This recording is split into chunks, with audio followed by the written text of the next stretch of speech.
Before we continue, let's take a look again at the absorption law and build some more intuition about opacity.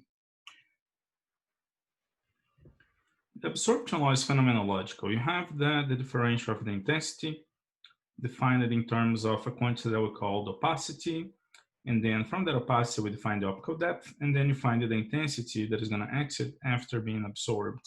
It's going to be the intensity exponentially decayed by this optical depth.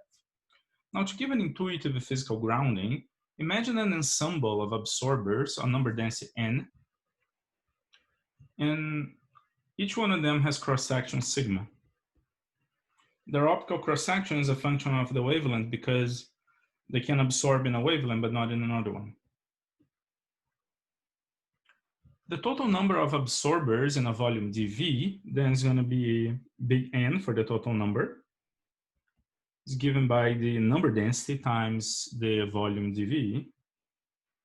And here the unit of number density is centimeter to the -3, and N is just a number. Collectively, then all of these absorbers, they're offering an area dA that is going to be the cross-section times the total number of absorbers. Actually, this number here should be infinitesimal because you have an infinitesimal here, and then you should have an infinitesimal there. So the area dA that all of the absorbers offer is equal to dN times sigma, which is equal to N sigma dV.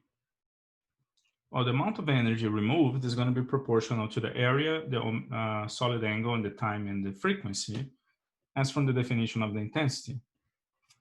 Now substitute this expression for the area. This proportionality has to have a dimension of intensity. And whatever constant is present, whatever scalar constant is present, can be absorbed into the cross-section. So you can substitute this by an intensity. And if you write dV equal to the area times the length, well, the energy that was removed from the beam is proportional to the drop in intensity. So if you compare this equation with this equation, then you find something that has the same shape as the differential of intensity from the phenomenological law. So that allows you to identify what is it that we call the opacity in terms of this microphysics. We can write that kappa nu rho is equal to N times sigma. Remember that we also defined the absorption coefficient, the opacity times the density. So you can rewrite this in terms of this absorption coefficient. And yet another expression you can find is if you write the density in terms of the number density. So the density is the number density times the mass of an individual particle. So if you substitute that for the density, you can cut the number density on both sides and you find that the opacity is the cross-section divided by the mass of a single particle. So there you have it. The absorption is a measurement of the density of absorbing material. That's the number density times the cross-section of an individual absorber, how much area it is offering to light.